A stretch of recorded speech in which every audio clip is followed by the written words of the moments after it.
नमस्कार मंडळी, आपल्या चॅनलवर तुमचं स्वागत आहे। आजच्या व्हिडिओची सुरुवात मस्त अशा रव्या ढोकळ्याने होत आहे। इतका मस्त हा लागतो आणि आम्हाला आवडतो सुद्धा। बऱ्याच जणांनी मला याची रेसिपी विचारली आहे, मी पुढच्या व्हिडिओमध्ये शेअर करेलच। सकाळची सगळी कामं आवरली, त्यानंतर दुपारचं जेवण केलं, मस्त कढी, पुलाव, पनीरची भाजी आणि चपाती। मग आम्ही निघालो उरलेली आणि सगळ्यात महत्त्वाची दिवाळीची शॉपिंग करायला, ती म्हणजे रांगोळी, दिवे आणि दर्शीलचे फटाके। दिवाळीच्या वेळेला इकडे रांगोळीचे भरपूर असे कलर मिळतात आणि एरवी मात्र अशी रांगोळी मिळत नाही, ती दुकानावरच जाऊन घ्यावी लागते। त्यामुळे मी वर्षभराची रांगोळी एकदाच घेऊन ठेवते। रांगोळी घेऊन झाल्यावर अति महत्त्वाचं काम ते म्हणजे दर्शीलला फटाके पाहिजे होते। दिवाळी आणि फटाके हे म्हणजे समीकरण आहे। लहान मुलांना फटाक्यापासून दूर ठेवणं अशक्य आहे। छोटे छोटेच तो वाजवतो, पण फटाके मात्र आम्हाला घ्यायचे होते। मस्त असं आमचं इथं चालू होतं। आम्हाला झाड घ्यायचं होतं, भुईचक्कर घ्यायचं होतं, सोबतच लसणं सुद्धा घ्यायचे होते। छोटे छोटे फटाके त्याला घेऊन दिले आणि मी आले दिवाळीचे दिवे घ्यायला। मस्त अशा पंत्या मला मिळाल्या होत्या, वेगवेगळ्या आकाराच्या घेतल्या।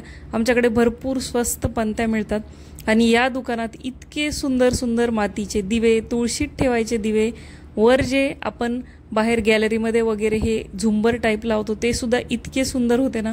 दरवर्षी मी ह्या अशा पणत्या घेते आणि या पंत्यांना मस्त कलर दिला ना की घरी नेऊन अगदी डेकोरेटिव्ह मस्त या पंत्या तयार होतात। सणावाराच्या दिवसात बाहेर निघलं ना की ज्या इतक्या अट्रॅक्टिव्ह वस्तू आलेल्या असतात की ज्या दिसतील त्या घ्याव्या असं वाटतं। भरपूर इथं असे काही कासव वगैरे, हत्ती वगैरे होते ज्याच्यामध्ये आपण पाण्याच्या उरलीसारखे ते बनवून ठेवू शकतो। त्यामध्ये पाणी घालून फुलं किंवा पाण्यात तरंगणारे दिवे सुद्धा आपण ठेवू शकतो। तुम्ही बघू शकता हे झुंबर इतके कलरफुल आणि वेगवेगळ्या कलरमध्ये अवेलेबल होते। या प्रकारे मातीची उरली सुद्धा खूप छान होती, पण ते मला फुटण्याची फार भीती वाटते, त्यामुळे मी काही ते घेतले नाही। संध्याकाळी आम्हाला जायचं होतं बर्थडे पार्टीला। मस्त असं गिफ्ट पॅक केला आणि आम्ही निघालो बर्थडे पार्टीला। 2 वर्षाच्या मुलाचा बर्थडे होता। बर्थडे पार्टी जरी एकाची असली तरी बाकीच्या मुलांची एवढी मजा असते ना की बघायचंच काम नाही, कारण सगळे एकमेकांना भेटतात आणि फक्त त्यांना धमाल करायची होती। ज्याचा बर्थडे होता त्याला तरी एवढी धमाल येत नव्हती जेवढी बाकीच्यांनी केली। सगळ्यात मोठं अट्रॅक्शन ते म्हणजे केक, आणि आपण ज्याचा बर्थडे आहे त्याला गिफ्ट दिल्यानंतर आम्हाला रिटर्न गिफ्ट काय मिळणार ही सगळ्यात आतुरता आम्हाला असते। मस्त टोप्या मिळाल्या होत्या, केक कट केला, बर्थडे सॉन्ग म्हटलं, बाळाला गिफ्ट दिलं, फोटो सेशन केलं। त्यानंतर आम्ही मस्त जेवायला आलो।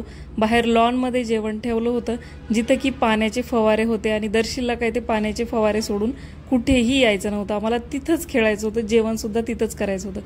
छान सूप, मसाला पापड, पनीरची भाजी, मस्त असं जेवण केलं। जेवण झाल्यानंतर आईस्क्रीम सुद्धा खाल्ली आणि ज्याची आम्ही आतुरतेने वाट बघत होतो तो क्षण आला, तो म्हणजे आम्हाला रिटर्न गिफ्ट कधी मिळणार। बाय करायला गेल्यानंतर सगळ्या मुलांना रिटर्न गिफ्ट मिळाले आणि ते उघडायची त्याच्यापेक्षा जास्त आतुरता होती। घरी येऊन गिफ्ट उघडलं, जे आम्हाला हवं होतं तेच मिळालं। भरपूर आनंद दर्शीलला झाला।